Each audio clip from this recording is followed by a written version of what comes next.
មេបញ្ជាការអាវុធហត្ថស្រុកបាធាយរងការចោទប្រកាន់ថាសំបីទឹក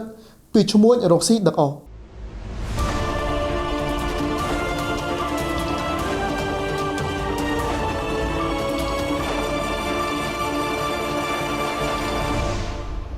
លោកវរៈស្នេហ៍ត្រីជាចម្រើនមេបញ្ជាការអាវុធហត្ថស្រុកបាធាយបានរងការចោទប្រកាន់ថាបានសុំបាយទឹកតាមរយៈប្រព័ន្ធ Telegram ពីឈ្មោះរកស៊ីដឹកអស់យោងតាមគណនី Facebook ឈ្មោះច័ន្ទទីភួងបានបង្ហោះតាមបណ្ដាញសង្គម Facebook នៅថ្ងៃទី22ខែមិនិនាឆ្នាំ2023នេះដោយភ្ជាប់ជាមួយនឹងរូបភាពខ្លឹមសារទាំងស្រុងថា PM ខេត្តកំពង់ចាមស្រុកបាធាយនិងជើងព្រៃចេញល្បាតខតឡានអ្នករកស៊ីដឹកអស់គៀបយកលុយបើមិនឲ្យលុយតាមការចង់បានពួកគាត់នឹងខៅជំនាញមកធ្វើបាបសូមឲ្យដំថ្នាក់លើពិនិត្យមើលផងប្រមុខដឹកនាំតម្លឹងប្រាក់ខែឲ្យប៉ុណ្ណាក៏ពួកគាត់មិនចេះគ្រប់គ្រាន់ដែរនៅតែជន់កោប្រជាជនរកស៊ីជុំវិញករណីនេះ CBC News បានសុំការបំភ្លឺពីលោកវរៈស្នេហ៍ត្រីជាចម្រើនមេបញ្ជាការអាវុធហត្ថស្រុកបាធាយតាមរយៈប្រព័ន្ធ Telegram នៅរសៀលថ្ងៃទី22ខែមិនិនាឆ្នាំ2023នេះដោយលោកបានបញ្ជាក់ថាយកខ្ញុំទៅបោះនេះខ្ញុំសុំបាច់ទៅគាត់ពីមុនមែនតែខ្ញុំអត់បាន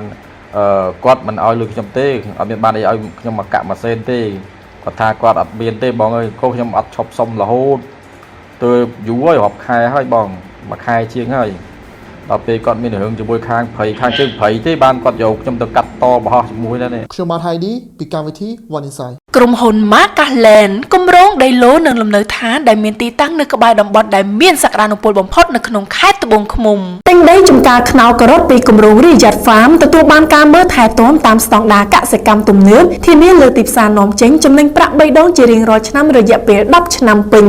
Markland បន្ថែមចំនួនអកម្មដើម្បីបង្កើនទ្រព្យឲ្យសកម្មជីវភាពធូរធារគ្រួសាររស់នៅបានសុខស្រួលតើលោកអ្នកចង់បានគម្រោងដីឡូដែលមានការបង់រំលោះសុទ្ធជាមួយនឹងការប្រាក់ 0% ដែរឬទេក្រុមហ៊ុនដង្ខៅអចលនទ្រព្យនឹងផ្ដល់ជូនលោកអ្នកនៅដីឡូបែបអាជីវកម្មនៅក្នុងតំបន់ដែលមានសក្តានុពលបំផុតនិងការអភិវឌ្ឍលើគ្រប់វិស័យ CPC News ព័ត៌មានពិតគ្រប់ជ្រុងជ្រោយ